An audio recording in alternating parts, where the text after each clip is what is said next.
আসসালামু আলাইকুম, সবাই কেমন আছেন? তো আজকে আরেকটা ভিডিও নিয়ে আসলাম। একটা প্রবাসীর শত কষ্ট এবং অনেক ধৈর্যর পর বছর বছর কাজ করার পর বাড়ি যাওয়ার আনন্দটাই আলাদা। তো এই ভাইটি দীর্ঘ 4 বছর পর তার নিজ বাড়িতে যাবে ইনশাল্লাহ। সবাই দোয়া করবেন। এখানে অনেক কিছু কেনাকাটা করছে, সেগুলি আপনাদেরকে আজকে দেখাবো। তার যে কত কষ্টের পর আজকে তার সুখের দিন আসছে, এইটা সে ছাড়া আমরা কেউ বুঝতে পারবো না। এতদিন থাকার পরে বিদেশে নিজ বাড়িতে নিজ দেশে ফেরা যে কত একটা আনন্দর, যারা প্রবাসে আছেন তারাই জানেন। এই দিনটার অপেক্ষার যেন শেষ হয় না। অনেক দিন, দীর্ঘ দিন, কতদিন থাকতে হয় তা কেউ জানে না। পরিস্থিতির শিকার হয়ে আল্লাহ তাআলা তাকে অনেক কষ্টের পর দীর্ঘ 4 বছর পর তার নিজ বাড়িতে নিজ দেশে ফেরার তৌফিক দান করেছেন। আল্লাহ তাআলা যেন সকল প্রবাসীকে সুস্থ রাখেন। তো এখানে কেনাকাটা করছেন ভাই, তার ওয়াইফের জন্য কিছু কসমেটিক নিছে। সে বিবাহ করছে। সে কিন্তু আমার রুমেরই একজন লোক, ইন্ডিয়ায়, তার দেশ ইন্ডিয়ার লোক সে। তো এখানে দেখতে পাচ্ছেন তার বাচ্চা আছে, বাচ্চার জন্য খেলনা কিনছে। এগুলো প্রায় জিনিসগুলো আমার হাতে কেনা, আমি পছন্দ করে কিনে দিয়েছিলাম। এখানে টিফিন বক্স আছে। তো একটা একটা করে আপনাদের সবাইকে সবকিছু দেখাবো। তারপর চুলের রাবার কিনছে, বক্স কিনছে, জ্যামিতি বক্স। তারপর কিনছে এইটা ভাবির জন্য কিনছে, ওনার ওয়াইফের জন্য। আরো কিছু জিনিস আছে, আপনাদের একটা একটা সবকিছু দেখাবো। এটা 4 ফ্লাক্স, ছোট 4 ফ্লাক্স। তারপরে একটা পিস্তল কিনছে, খেলনা। এগুলো তার দেশেই পাওয়া যায়, কিন্তু তারপরেও বাচ্চারা বসে থাকে যে আব্বা আসবে, বাবা আসবে, কিনে আসবে, তার জন্যই নিছে।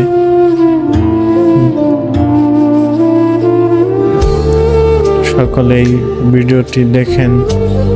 আসলে প্রবাসে থাকা যে একটা কি কষ্ট, জেলখানার থেকে কম নয়। যারা দেশে আছেন তারা ভাবেন যে টাকা পয়সা সবকিছু, আসলে পৃথিবীতে টাকারও প্রয়োজন আছে। আমি বলবো না যে টাকার প্রয়োজন নেই, টাকার প্রয়োজন আছে, কিন্তু প্রবাস নামক জিনিসটা এমন একটা কষ্টের, প্রবাসে না আসলে বুঝতাম না। সবাই দোয়া করবেন আমরা জানি প্রবাসে সুস্থ ভালো থাকতে পারি। আমিও দোয়া করি আপনারা সুস্থ থাকেন, দেশে থাকেন।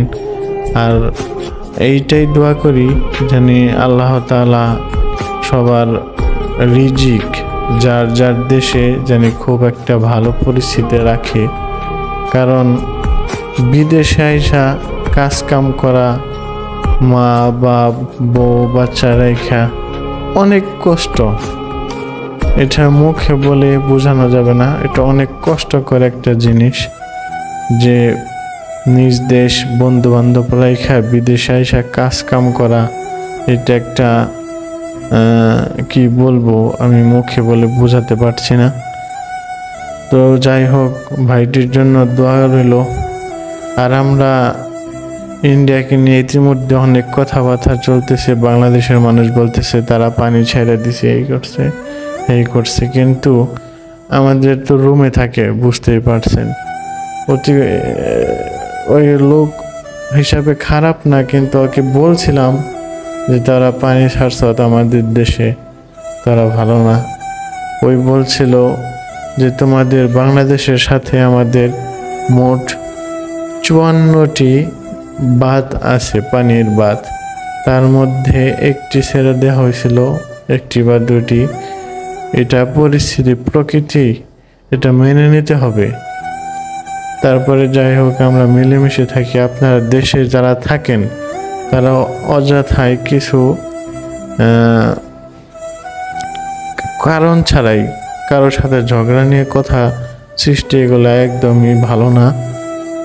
তো এটা প্রকৃতি, আল্লাহ তাআলা এটা দিছেন, মেনে নিতে হবে, শুকরিয়া আদায় করতে হবে। আল্লাহ তাআলা সব ভালো যা করে তার ভালোর জন্যই করে।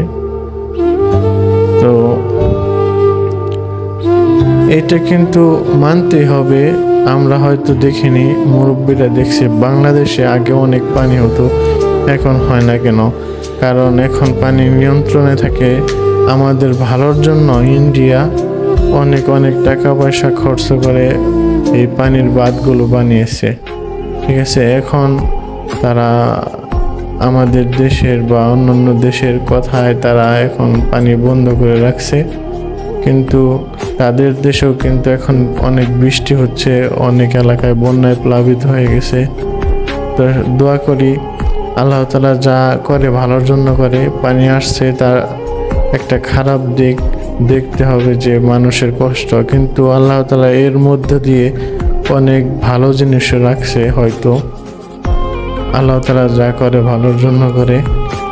তো ভাইটির জন্য দোয়া রইল, ভাই দেশে যাক সুস্থভাবে, ফ্যামিলি নিয়ে, সবাইকে নিয়ে হাসি খুশি থাক। আপনারা সকলে দোয়া করবেন। তো আজকের ভিডিও এই পর্যন্তই। সকলে ভালো থাকবেন, সুস্থ থাকবেন, আর আমার জন্য দোয়া করবেন। আপনাদের জন্য দোয়া রইল। তো ভিডিওটি শেষ করছি আজকের মতো এই পর্যন্তই। নতুন ভিডিও আসবে ইনশাআল্লাহ।